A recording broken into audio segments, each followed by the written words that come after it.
Welcome.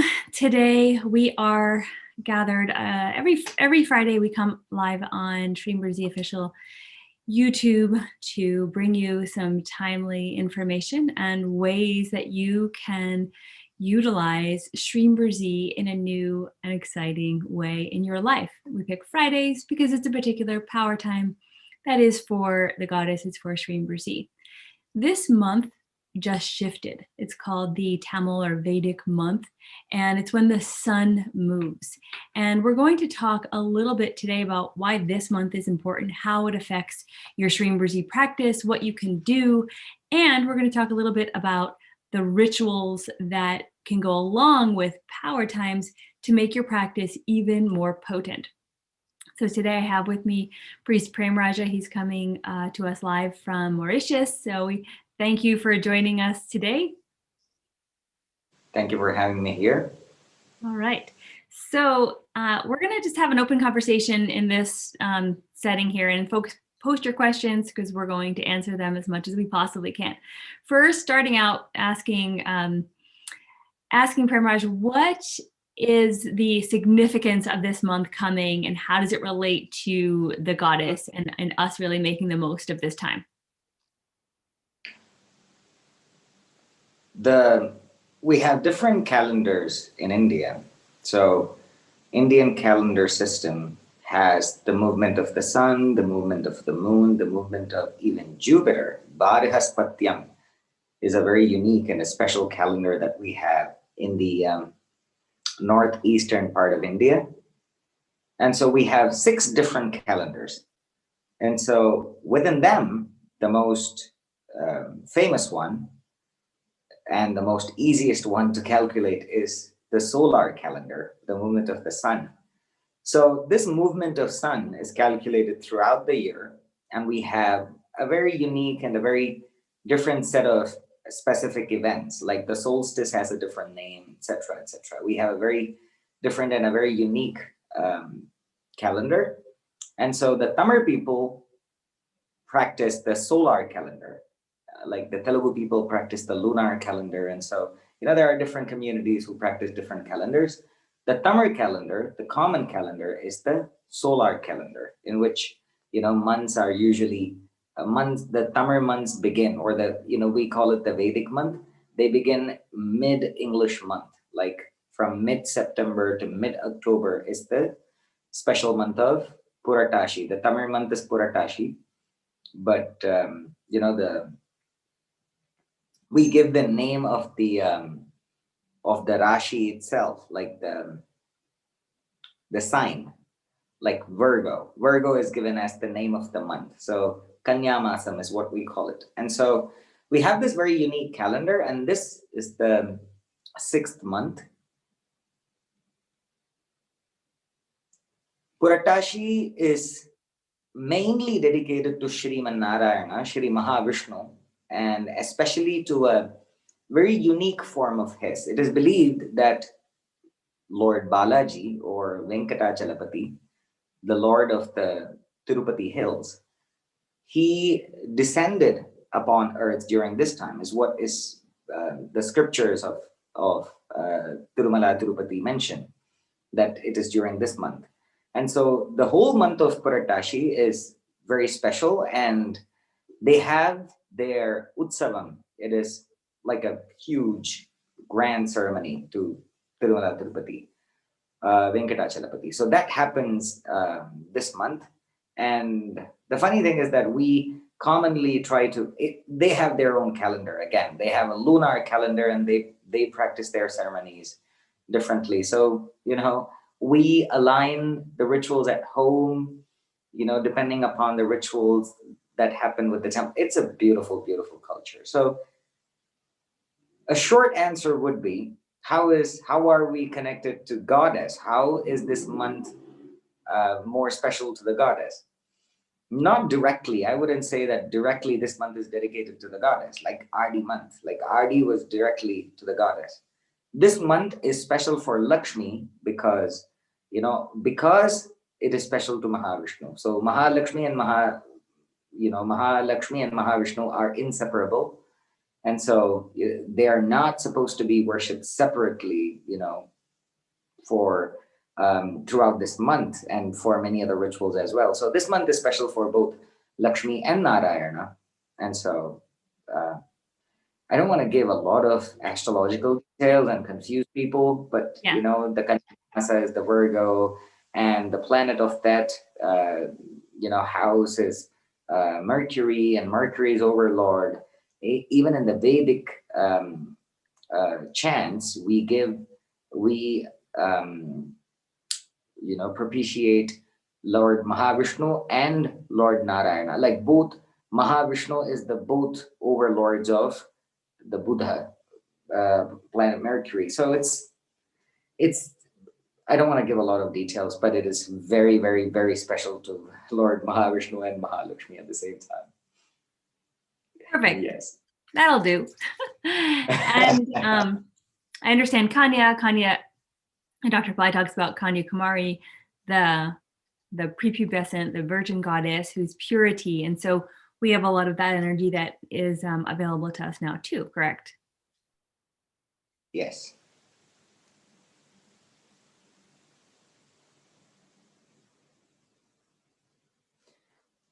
Excuse me. Okay, so now that we kind of have a little bit better understanding of the timings for this month and how we could possibly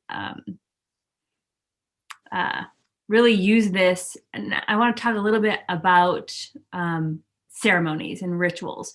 So you talked about how sometimes the at-home rituals are aligned with ones that are performed in temples, and how like the biggest, most powerful Vishnu temple, Tirupati, is really this is a very significant time for that temple.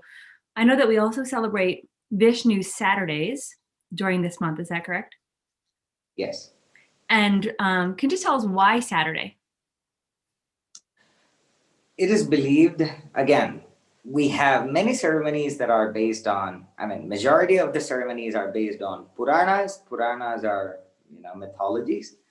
And so one mythological event is that during this month, in one of the Puranas, it is mentioned that Lord Saturn, who is the god of justice and who is usually not the most kind or the most considerate one of all the planets, he is a little bit more harsh and blunt and directly straight to the point. And so when he, when you're going through a time in which you're being judged by Lord Saturn, times are going to be a little bit challenging.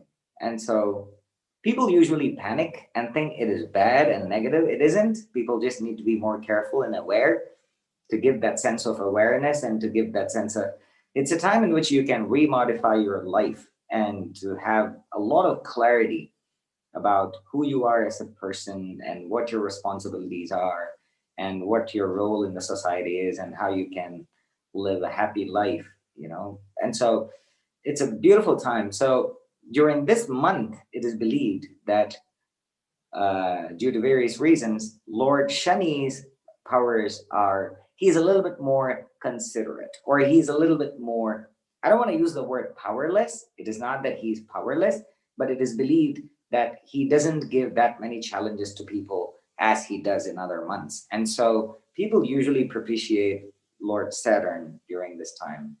And so, but the Saturdays are not for Shani. The ritual is not mainly for Shani, even though that is the benefit.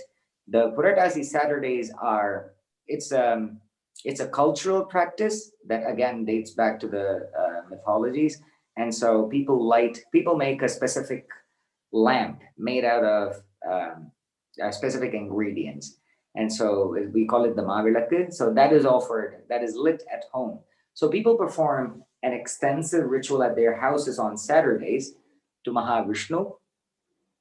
And the main thing is the feast. It has some amazing, fantastic dishes. So those are prepared and the lamp is lit and offered to Shriman Narayana at that time. And this, I believe, is a part of Vaishnavite tradition. The Vaishnavites have this practice of doing it. And the calculation is very simple. when the temple at Tirumala Tirupati have hoisted their flag, or if they're already began their rituals at the temple, we usually do not perform any rituals at home because all the attention is to the temple and to their rituals. So when it is either done or when it hasn't begun, we perform rituals at home and we have the feast at home. And so, I see. yeah. But what is the connection between Saturdays and Vishnu? Again, it dates back to that specific Purana where it is mentioned that it was a Saturday. And I don't want to give wrong and misinformation. So I don't think it was on a Puratasi Saturday that Tirumala Tirupati, the Balaji, the god of that temple, descended upon earth. I'm not sure about that, but I think it has something to do with that. I don't have the right information. I'm sorry. Okay. Thanks. Okay, so now let's talk a bit about rituals. So you've been hosting some ceremonies at Pillai Center, and a lot of people have been enjoying them very much. What we've been doing is Friday Archanas to Goddess Lakshmi, who's right behind you, and that's the whole setup we just finished for today. So tell folks a little bit about like the benefit of participating in a ritual or doing a ritual at home like the one you've been doing. Okay, we're jumping straight to the benefits, right? And so I'll give a little more lengthy explanation. I'm sorry, I don't want to take a lot of time or speak a lot, but Dr. Pillai always mentions that rituals are powerful, and this is mentioned in a lot of places. A lot of people keep talking about it. A lot of people keep performing it. My take on ritual, I try to balance both practical and logical kind of,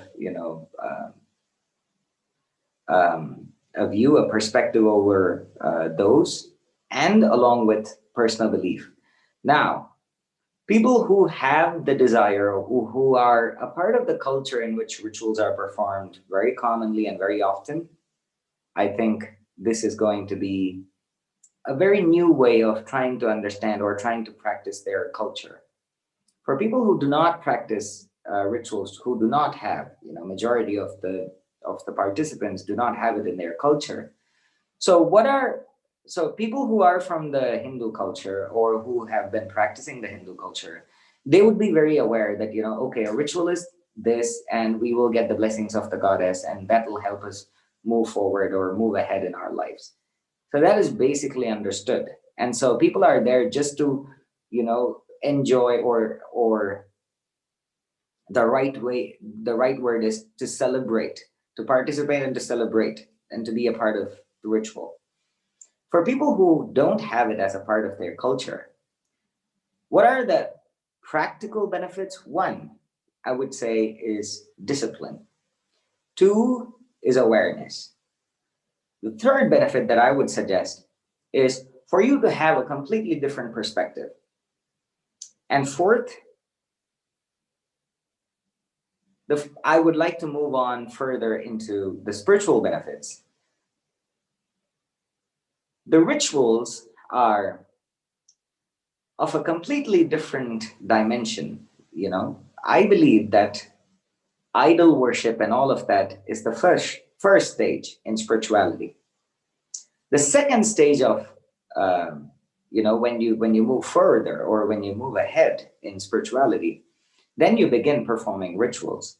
Now, this is a long, lengthy period. People cannot just obtain the benefits of a ritual just like that. It's not an overnight result, or it's not an overnight benefit that they'll get. Some people actually have, but that's not the case for everyone. And so ritual is a very common practice that we take a lot of time to master. And this is a way in which, so the rituals that we perform now for Shreem Brzee, Baba always talks about 200% life, both, the wealth, abundance, prosperity, along with spirituality. There's a beautiful shloka in Sanskrit, especially that comes from the Shakta Marga. They say, Yatrasti bhogaha natatatra mokshaha.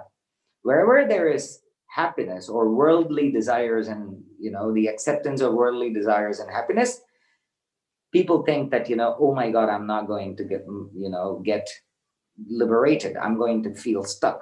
It's going to, this worldly benefits or worldly desires and all of these things are going to bind me and not going to let me liberate my soul.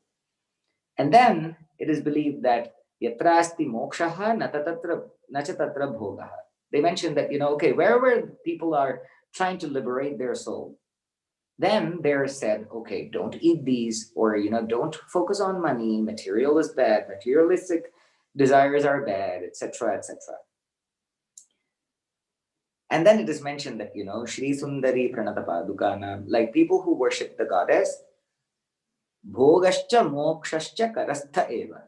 They get both the liberation and the worldly benefits right over the palm of their hands. And so it is given to them. It's actually given to them. They don't even have to do anything. All they have to do is just believe in the goddess and keep practicing and keep doing whatever they're guided to do.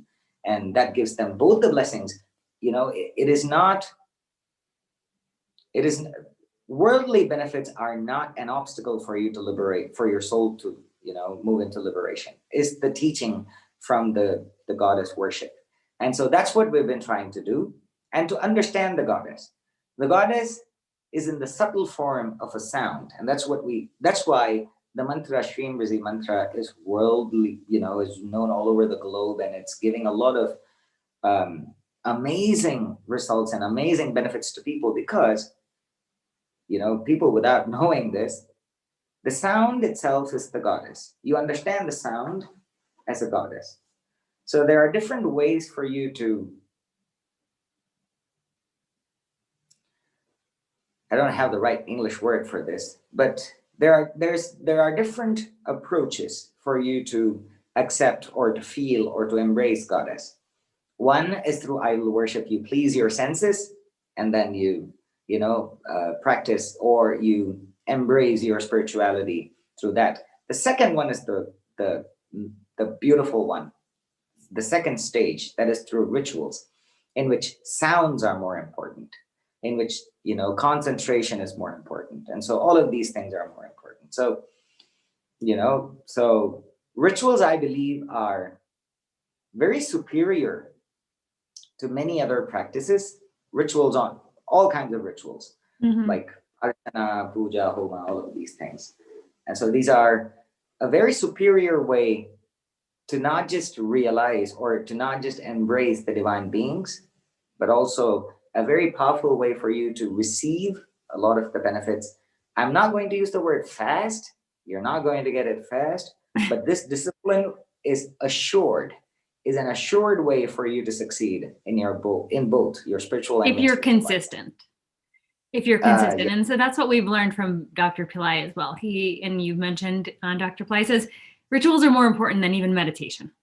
So above anything else, or more powerful, I should say, are more powerful than meditation. They'll get a result for you, and I will say the word, faster than if you weren't doing the ritual, right? So it's a way to accelerate our results. So we're chanting Shreem Brzee, and I love what you said about how the goddess, the sound becomes form, which is the goddess, and that's what Dr. Pillai says as well. So we connect with her through that sound.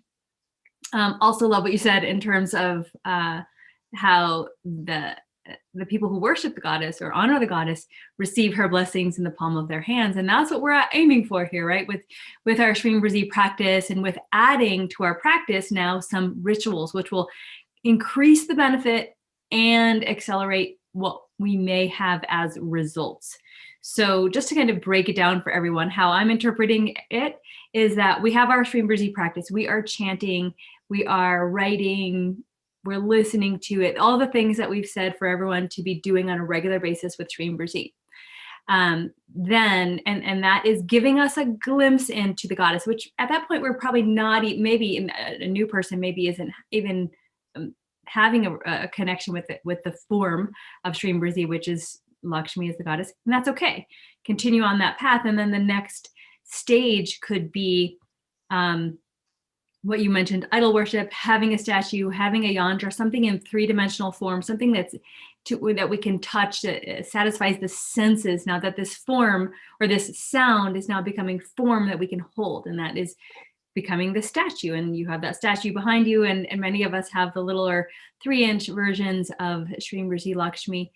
And then moving from the form into the rituals. Now we're taking the activity, the sound you mentioned, the pleasing offerings that you make that correspond with the 5 elements to this statue. Now we're pulling, in my interpretation, we're pulling all of this together to make our practice even more profound, to make it even more beneficial to us. Do I got that right? Yes, absolutely. Okay, good. So I love some of the words that are used in English, especially with regards to rituals. Like, I'm sure you know that rituals are called sacrifices, right? Sacrificial rites, in Offering. Christianity, like Yeah. they'll say stuff like that. Mm-hmm. Yeah. So that's the perfect explanation. Even in the Mimamsa Shastra, we have another scripture that speaks about rituals, mainly the ritualistic aspect of Vedas, which is known as Mimamsa. In that they mention Devata Uddishya Dravyatyaga Yagaha. What's a ritual is purely just you selflessly offering, sacrificing a material for a deity. The explanation is as simple as that, yet so profound and yet so beautiful. And so, I never understood that. I never had that kind of an angle or a view about a ritual, but the word. And so sometimes English is really helpful in understanding the philosophical concepts of many spiritual stuff, but sometimes it is the biggest obstacle as well.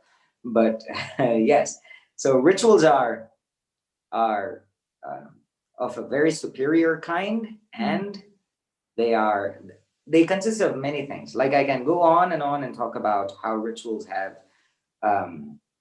everything in them. It's a life of its own. It's a world of its own. It has its own emotions. It has its own, the whole sequence, the whole creation and preservation and dissolution of all the activities of the divine beings are,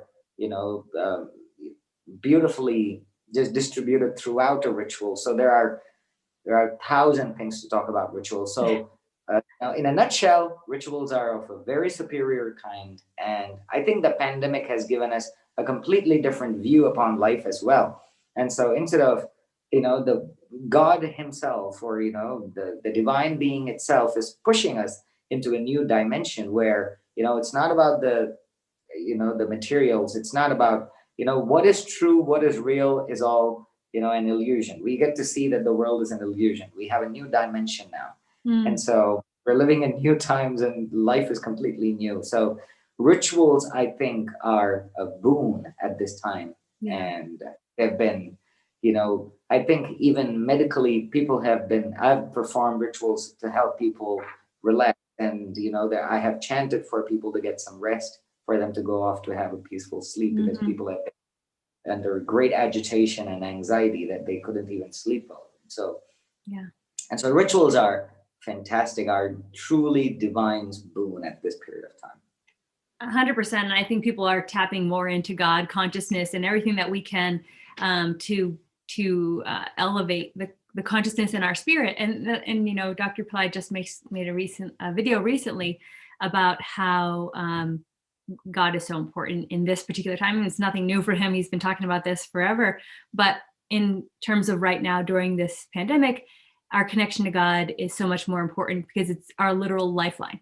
And so one of the reasons why we at Pillai Center have been doing so many free events, we're starting so everyone knows we're starting a new set of free chanting that starts October 1st through October 25th. It's going to be for Navaratri, since we have Navaratri, the 9 nights of the goddess, is coming up later in October. We're not going to talk about that today, but just wanted to give everyone a preview of what Pillai Center is planning to do.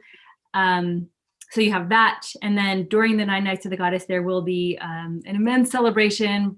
We're most likely going to have Priest Premraj perform nightly live fire labs for us. Dr. Pillai will be creating a new course. There'll be a lot to do in connection. And what we've done is put together another 3-month program, starting with Priest Premraj for it started today, and you all can still participate, but it's these rituals put into practice. So what you're seeing behind him that's a 9-inch Shreem Brzee specially made statue that was shipped or brought to Mauritius for these purposes, to be able to honor her and have everyone benefit.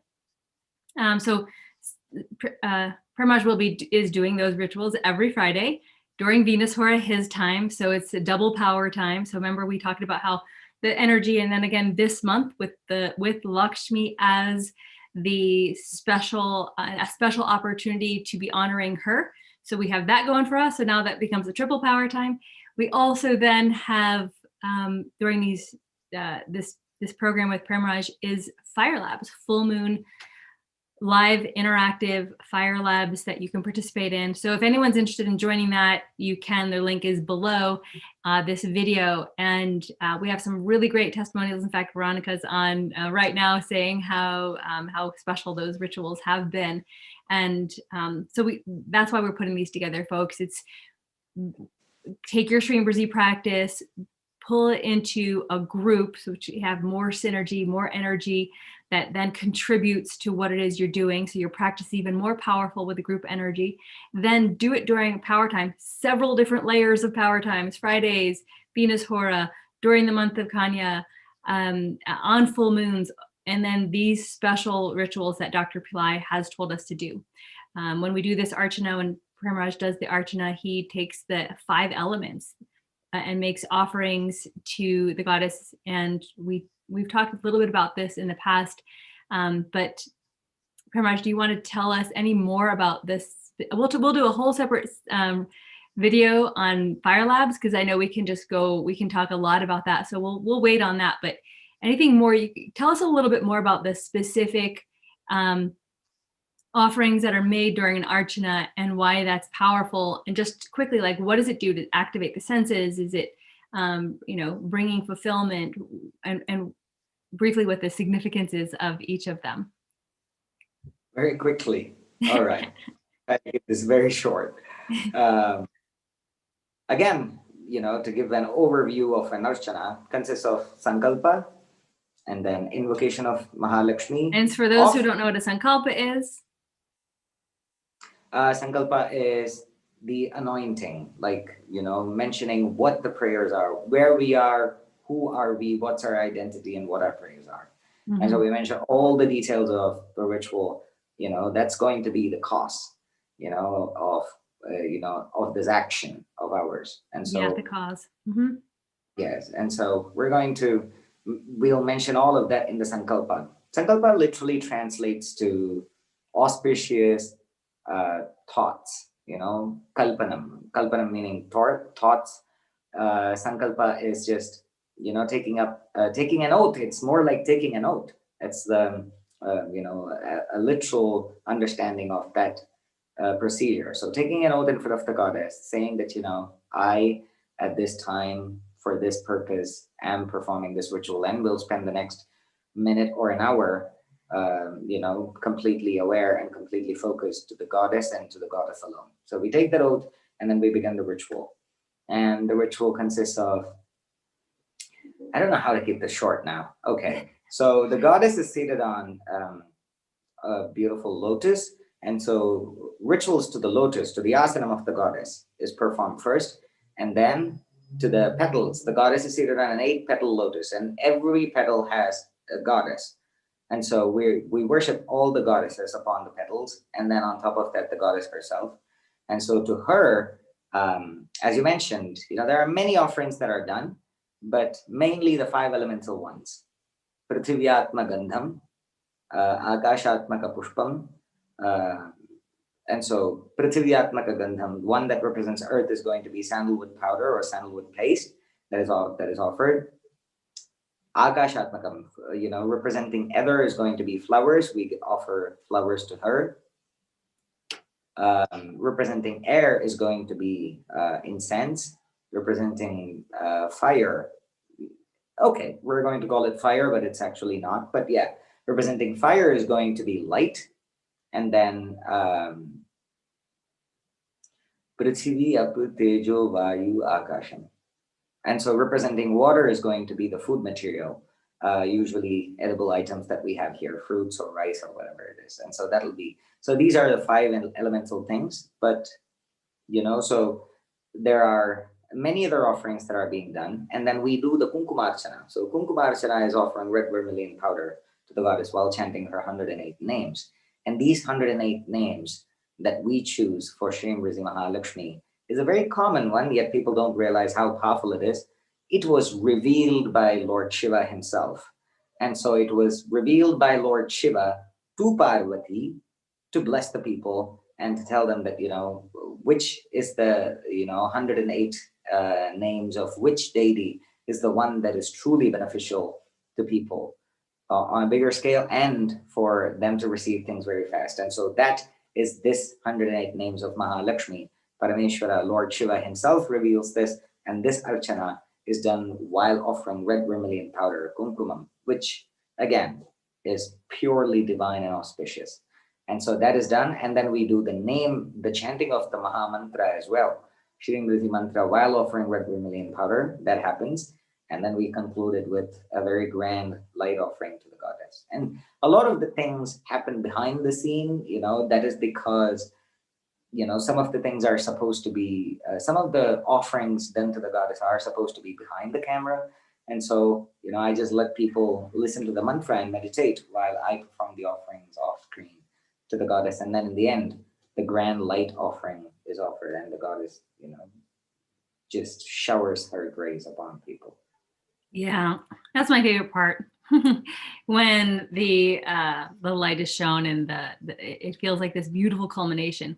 So for those folks who have experienced this, now we get a little bit more understanding, and then folks who want to join, you're invited to join us for the next 3 months. We'll be going all the way until December 11th with rituals with Priest Premraj here.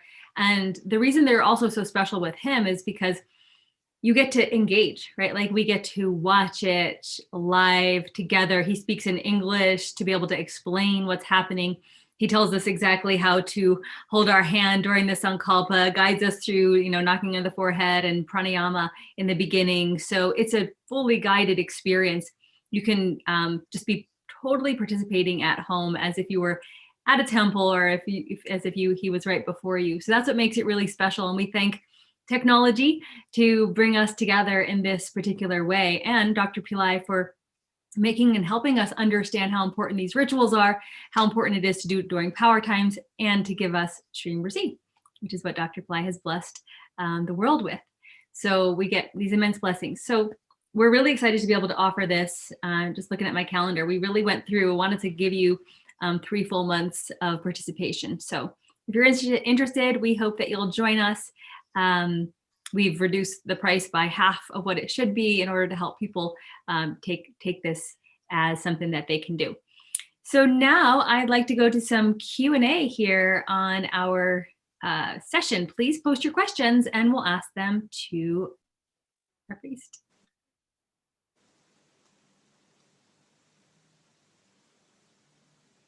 There's a question here from Bobby. Do these rituals also coincide along with Navaratri? A couple of them, well, if we look at the Navaratri calendar, yes. So the Friday will overlap because there's a Friday during Navaratri, and it's going to be the 23rd. So that one does overlap. That's the only one of this particular program, this 3-month program, where it overlaps. But it's at a different time. So it won't interfere with anything else that's being done at Pillai Center during this time. So we'll be announcing soon, early next week, that of what the plans are for Navaratri. We are thinking, and what we have so far in mind, is that Priest Premraj will be doing 9 fire labs during Navaratri. Dr. Pillai might even do several of them. So we're still working out all the details, but we will be releasing that next week and letting you all know. But this 3 months is every Friday for the next 3 months, plus the full moons. And it doesn't interfere with anything you may also be doing on Navaratri. Any other questions?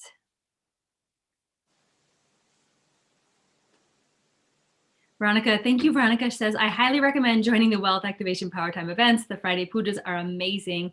It is very easy to connect to the beautiful goddess Lakshmi during these pujas. Thank you, Veronica. Veronica's been very dedicated and has had amazing results in her life. So no coincidence there that we have that overlap. Questions. There's a question that says, can rituals predict our future? I don't think that is really what your line of work, correct? Yeah, I mean, there's no prediction there. There's no need for any thinking. We understand what we want and we move towards that. Yeah. Right. I think that's a good question, but in a different way. Prediction rituals do exist, but this isn't one. Exactly. Exactly. It's not one of them. Okay, folks, any other questions that you have? There's a question, can rituals help gain wealth and love? Yes. So, like Pramod was saying, we go into the ritual with an intention. That's the sankalpa. That's the cause. That's what we want to have happen for us. And if we hold that and we pray, then the ritual can help bring that forward. We have to remember, though, too, that the divine is always conspiring for our benefit. We may be asking for something that at this time maybe isn't the right thing for us, and so it won't manifest. Or maybe there's an underlying intention to that desire that you have that isn't pure, and maybe it won't manifest for you or someone else. So we have to understand we will come in with prayer and hope and details, hopefully, of what it is our desires are, and the divine will conspire to give us what's best for us at this moment. So basically, not all your dreams will come true, but the best things for you will come true. At least that's my personal belief. Yeah, I mean, and that is why I think I like some of these guided rituals and, rituals that are a part of a program, because then you get to know what your dreams are instead of just letting your senses decide or just your desires decide what your dreams are. You can actually sit and dissect all your thoughts and all the activities, all the situations that are happening around your life, and have absolute clarity on what your actual possible dreams, achievable dreams are, and then for you to make the right efforts to, success is everybody deserves success, as long as you know as long as you are clear in understanding what success is. It differs from person to person. Yes, yes, and exactly, and that's one of the benefits too of being involved in a program. We just came off of the Wealth Activation Program. It just ended last week, but during that session, the folks who were in it, we really did help to, what is your mindset? How is it contributing to the thoughts you're creating? How does that contribute to what you feel you can manifest, what you can't feel you can manifest? And these are mindset techniques that Dr. Pillai has taught in many different ways on videos and such. So definitely recommend folks get tuned in to how your mindset can affect what it is you want to create, and that the mindset is created by your thoughts. Being aware, watching your thoughts, and including and creating Shreem Brzee whenever you have a thought that may be going off the rails is a really powerful thing to do. So other questions, let's see. When we do an Abhishekam of Shreem Brzee yantra at home, how many times should we chant the mantra? So I'll take this one because it's not what you're used to. So Swami is used to a very elaborate, very specific Abhishekam or hydration. But what we teach at Pillai Center and through Dr. Pillai's grace is that you can do these rituals at home quickly, easily, ways that can that we can benefit. So Dr. Pillai is the master at creating a simpler form so that we get a portion of the benefits. And I loved what he said during the Mahalaya webcast. He said, the Tarpanam, and I'm giving you an example, not, we're not going to talk about Tarpanam today, but the Tarpanam is a very specific set of practices done by a priest who, in that lineage, he has been blessed with the ability to connect with the ancestors, maybe even see them, to help them move on. It's a very, very detailed and specific ritual or ceremony. But if you want to get a portion of the benefit of having someone do this for you at home, do that too. And that looks like grinding up rice and using black sesame seeds and a coin and maybe some darbar grass if you have it, and making that offering. It's not this big elaborate ritual that has been put together, or no, I shouldn't say put together, that is being performed by specialists and has been around for thousands of years. But it's a portion of that you can now take control of your life and do to receive benefits. The hydration is the same thing. There's the full Abhishekam hydration ceremony that is performed with very specific details. We're not going to go into it today. But if you want to get a portion of that benefit, you take your yantra or your statue, pour water over it, pour some milk over it, and chant the mantra. And that is the very simplified version of what we do at home in order to connect with and energize our statue and our yantra. To answer this person's question, Dr. Pillai hasn't mentioned a specific number. You can do, what I particularly do is as I'm chanting, as I'm pouring, I just chant continuously.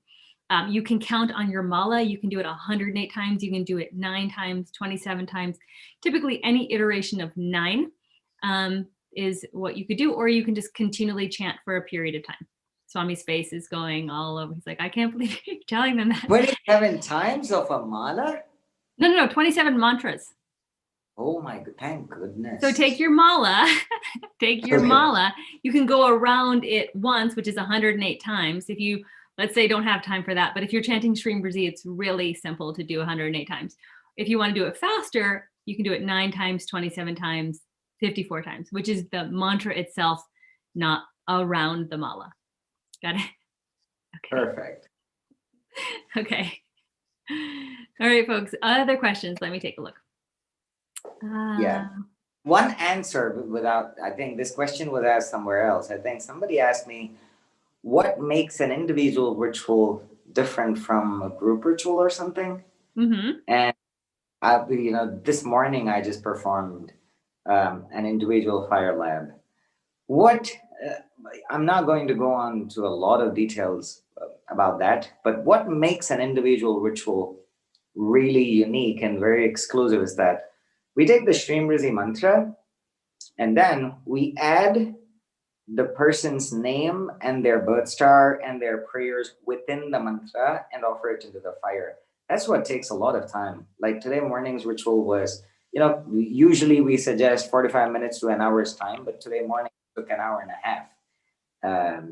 And so,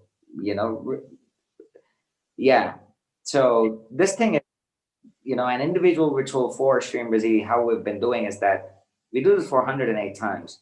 We add the birth star, the name, and the prayers within the mantra and offer that into the fire for 108 times. And so that makes the ritual really long, and that makes the ritual really exclusive to the people who are participating. Yeah. And so what you're talking about, kind of moving out from like doing it ourselves, doing it with the priest. And so folks who don't know yet that sorry to interrupt. No. Not doing it as a group and as an individual. Yes. Yeah, exactly. So what's the difference between an individual done by a priest and a group done by a priest? And, my experience, I wanted to like make sure that they understand it's different from their at-home practice. My experience too has been, it feels like it's very specific, very honed in to me. And I liken it to like, if you're in the room with a bunch of people and you're talking to God, everyone is having that, kind of group energy. You're getting the benefits of that. When you're alone talking to God, you have that one-on-one experience. It feels very feels very tuned into you. And I've had, really beautiful and amazing experiences and results actually from individual ceremonies as opposed to group. I like them both. I like participating in the group because it's community based. It's also a lot more cost effective. Thank you And for when saying I that. really want the big guns, that's when I'm like, all right, I need a group. I need an individual. I'll spend the extra money and like go for that. So folks, if you're wondering, what the difference is and when do you participate in each, that's how I do it. That's how I gauge. Continually doing the group because you're maintaining that connection to the deity, you're maintaining the connection to your practice, you're participating in community, which is always wonderful. And then when you feel like, oh, I really have this big thing coming up, or I really have like a breakthrough that I want to have, or I just really want to like spend extra I want to give myself and the goddess this blessing, this, gift, to have this beautiful connection and do it because, and that's a reason too. So I hope that helps kind of everyone understand the difference. Yeah. It's not that individual is better than the group ritual. Please don't think that way. Mm-hmm.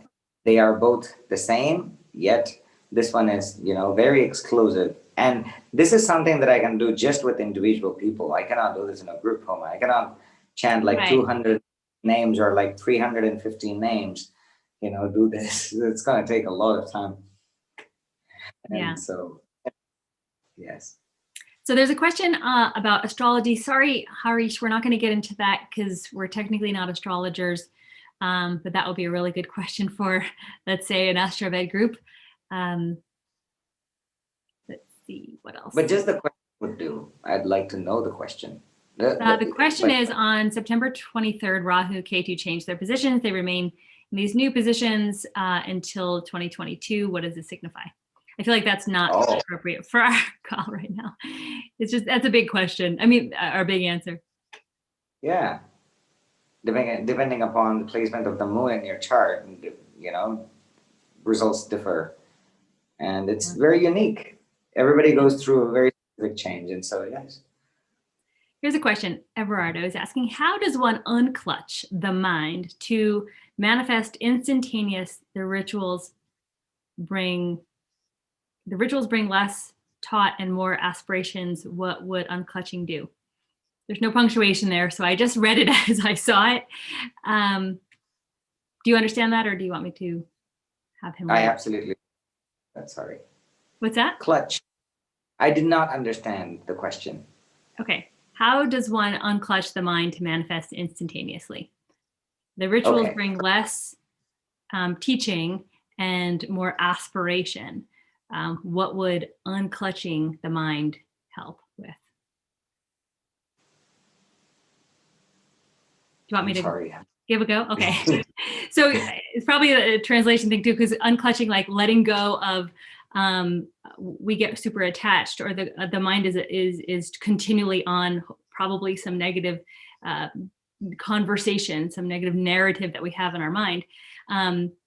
Rituals can break that. In my experience has been, if I have been in like a mood, or I've just having a hard time, if I sit in one of these Friday rituals with Prem Raja, and you just see the goddess and the light and the flowers, the energy, the chanting begins, and like I kind of just like my mind melts a bit and just sinks into this really beautiful energy that is being held in this space. And so then the mind isn't so clutched onto what might be preventing you from succeeding. And when your mind is unclutched from what you're holding on to, whatever's bothering you, then the divine energy can flow through us. We can manifest better, easier. We're just moving into a state of joy. We're moving into a state of ease. And that's where manifestation happens. So yes, rituals can help us get out of that agitated state and into a state of peace and flow and divine inspiration. Perfect. To give another perspective over here, from a priest's point of view and from a ritualistic point of view, from the Karma Marga, I would very much suggest that if you're performing a ritual, try not to take the credit for something happening upon your own mind or your own stuff, but more depending to the goddess. And so, like I would say that, if something, how to receive the blessings of the goddess, rather than how to let my own mind manifest. And so a better way to phrase that would be, how can I get the blessings of the goddess? And so make it, truly as a blessing, and give all the credits to the goddess, not to yourself. That's one way. Yeah, that's beautiful. Yeah. All right. Purely from a priest and a, ritualistic point of view. Perfect. Yep. Someone's asking how to start with individual pujas. If you're doing it at home, we could probably do a session on that if Raja agrees on how to do like an at home. What's that? Yes, absolutely. Cool. All right. So we could do that. But in terms of the individual, we're actually not offering individual pujas right now. I suppose we could do that too. Right now we have individual fire labs that are offering, and I can put the link in here because I don't think it is in our video at the moment. So if you're interested in the individual fire labs, that's there. And then under the video is the link for the particular, the Power Time practice events, which is, and I'll post that link too just inside the chat. And that's the group ceremony. So I posted both the individual and the group. Can we add family members to the fire lab? You can, sorry about that. You can write us and we'll handle that separately. Any other questions? How do rituals that take place with the priest who perform these programs differ from getting blessings from Guruji and Swamis through energy transmission? So difference between a ritual and a darshan. To me? Yeah, that's to you. Okay. So my understanding of this question is that how does a ritual differ from a darshan, right? Yes. So as we mentioned earlier, ritual is an actual sacrifice. So in your name, we're going to make certain sacrifices, which in return is going to give you, is going to manifest into beautiful blessings, with regards to what your desires are, what the sankalpa is, etc. So this sacrifice to a specific deity with a specific intention is going to become as a manifestation. That's the ritual part. How does it differ from an energy transmission? Again, the guru's diksha. I think you're talking about Nayana diksha. The guru transmitting his energy through his vision, or I think through vision, that you get to either experience new things in your life, or have great manifestations, etc. Again, two completely different pages of the same book. And so rituals are purely sacrifices made in your name, and the energy transmission from a guru, I don't, because there needs to be a very closer bond, or there needs to be an actual, I wouldn't say like in real time that you have to meet each other, but there needs to be a real good understanding of a guru and a shishya bhava for for energy transmission to happen in such a very personal way, but an easy way for great things to manifest right out of your as in a very easy way, rituals. Mm-hmm. Yeah, that's a very high level of understanding of energy transmission of a guru, and so I'm not going to talk about that now, but yes, an easiest way would be to just perform a ritual. Okay, great. And thank you, Bobby, for that question. It's a really good question. Because, my perspective is that, like, for me, my guru is Dr. Pillai. Nothing can replace his energy transmission, his darshan, his blessings. To me, they, and I think it also depends on your connection with the guru and the level of which the guru is. You might have a teacher who's not fully enlightened and can give some energy. That's one thing. But for me, in my perspective, is Dr. Pillai is a Sadguru. He is someone who can transmit energy. He can do blessings. If he thinks about you, he can literally change your karma, right? So to me, that's super high in terms of the connection with the guru. Now, the guru himself also gets rituals performed for him. He also performs rituals. So there's no one or the other. It's that these rituals are so powerful because they take very specific ways of doing ceremony for very specific reasons to very specific deities to get a result or to have some sort of benefit or a result occur from that. And that result could be peace of mind. It could be healing the body. It could be manifesting wealth. It could be removing a curse. Like there's so many things we can do with ritual. And then the guru is here to bless and transform our karma. Now, the ritual can also transform our karma, but it's just to me, it's two different things and they are not mutually exclusive. In fact, they go together.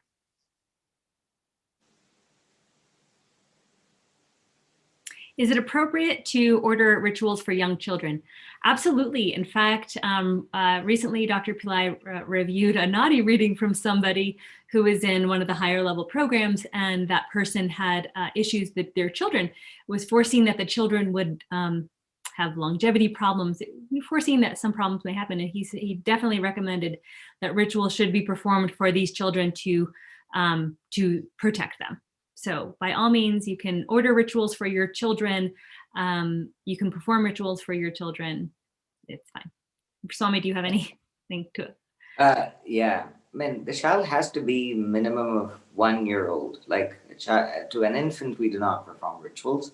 So what is the appropriate age to perform a ritual for a child is completion of 1 year. So after that, it is absolutely, perfectly fine, normal to perform rituals for the child. Mm-hmm. But again, the common ritual done for children within the age of 10 or 11 is longevity, as you mentioned earlier, because historically speaking, when we look into the, the earlier statistics, we find out that, the average lifespan of a human being was 36, in the 1970s or 80s. And then we think that, people didn't live longer, older than 36 or 35, but that's not right.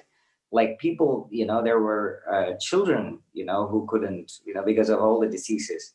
And so they couldn't live. So if a child could live, everybody lived longer than 70 or 80. Like it was very normal. But then the biggest problem was the childhood. And so longevity rituals are very common. And so I think that would be the first priority, other than anything. But yes. Great. Thank you. We have Kaleidoscope asking, can we interact with Dr. Pillai or meet him or have a ritual with the guru? We don't. There's only very rarely, maybe once a year or twice a year, an opportunity to interact with Dr. Pillai personally. It usually comes in the form of a high-end program that he does. Right now it's Mystery School Premier Program. That's the only way. And that program has been closed. And other opportunities usually are live events, like if he does an India trip, or he used to do the Guru Purnima live in-person event. Because of the pandemic, we are not planning any live events anytime soon. So that window has been closed. But I do have some word on the street that Dr. Pillai will be performing rituals during Navaratri. So keep a lookout. Hopefully next week, we'll be sending an email about that. And that is the way you'll be able to interact online with him and he'll be performing rituals to call in certain goddesses and divine angels. So we very much look forward to that.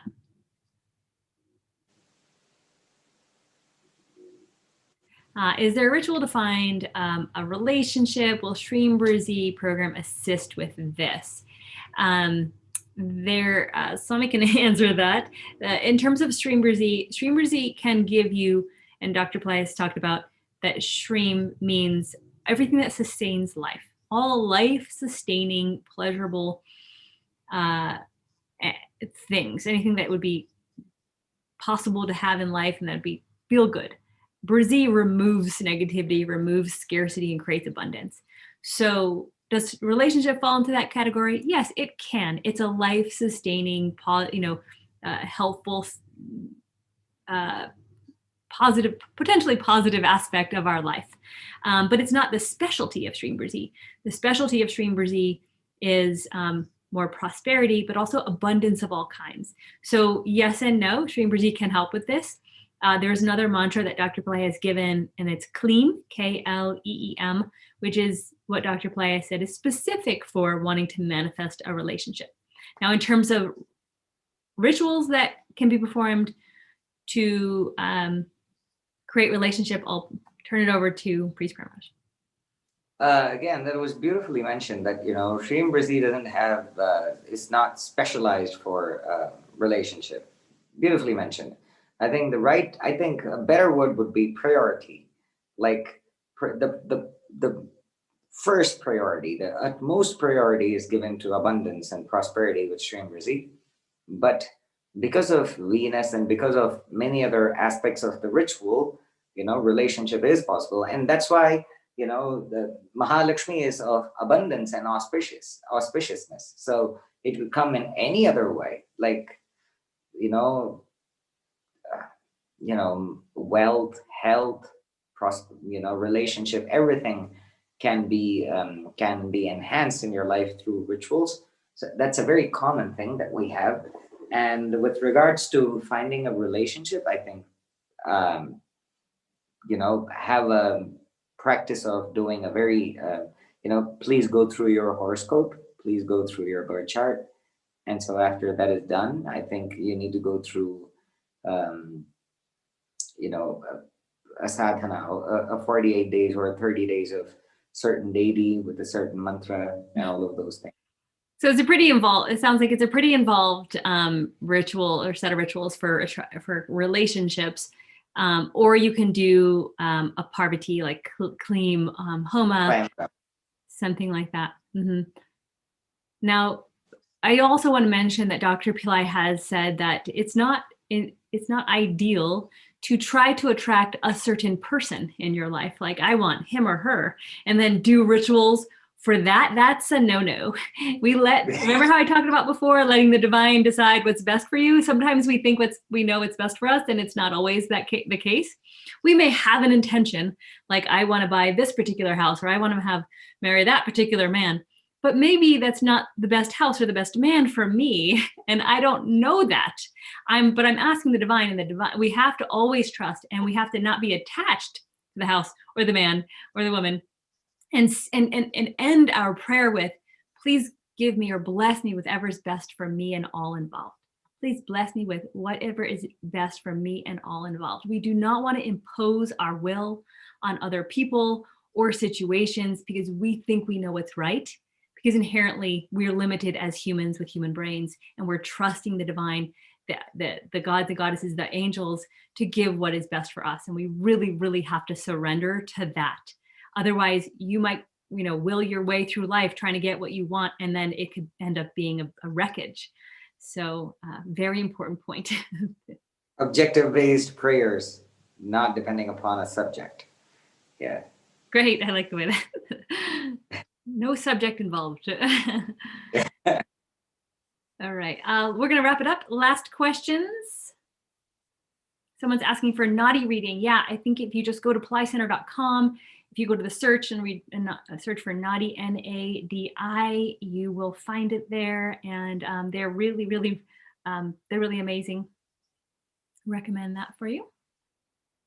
So I missed this question earlier. Thank you. One of Dr. Pillai's priests came in my dream. What is the meaning? He didn't say anything. He just looked at me. It was very pleasant. That was it.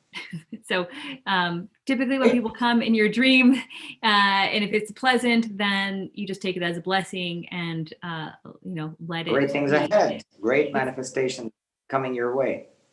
Yeah, there you go. Because the priest, hopefully that priest is pure and is coming with good intentions and bringing you blessings. So very good, Nesa. He had a Siddha hairstyle. Yeah, sounds great. Sounds good. If Dr. Pillai came in your dreams, that's a very good sign. Very, very good sign, because Dr. Pillai is not impure at all. So anytime he arrives, it is an immense blessing, and you should hear what he says. And if he does something or doesn't say, or if he says something or does something, just take that in. Take that in. It's a huge boon. And we can also call upon him. He has said, and before we go to sleep, we can call upon Ganesha, we can call upon Shreem Brzee, we can call upon him. Just if whoever you want to have come in or ask to come into your dreams, you can do that. Of course, always with good intentions and wanting the best and just wanting to ask for blessings and presence. All right. Veronica said, during last week's Friday puja with Swami and me, Lakshmi,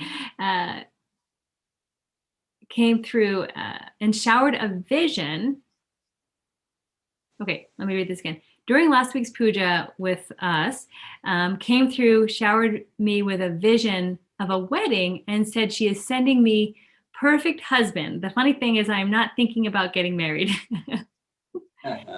Marriage is the last thing on mind. Well, that's Veronica. There you Maybe have it. Goddess has other plans for you. So it's great. That's the thing where we just are open, right? Like we just are open and receive, and that's the beautiful thing. Yeah, auspiciousness can come in any form. What's that? Sorry to interrupt. Auspiciousness comes in many forms, not just wealth. It could be health, it could be relationship, it could be anything. Right. Yeah. But yeah, please hold the sankalpa for wealth and abundance throughout Shreem Brzee rituals, please. Yeah. Yeah. Super. Okay, so we're gonna have to wrap it up. We've been on this for a while. This is very popular, so we'll have to have you back and talk some more about. Next time we'll talk about fire labs, and then we should also have a session on how to do an at-home puja. So, folks, if you have other recommendations or suggestions, please let us know, and we'll love to continue this interaction with you all.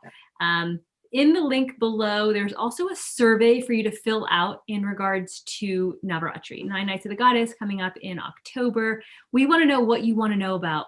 We're going to be hosting a couple webinars. What do you want to know? What would you like Dr. Pillai to do?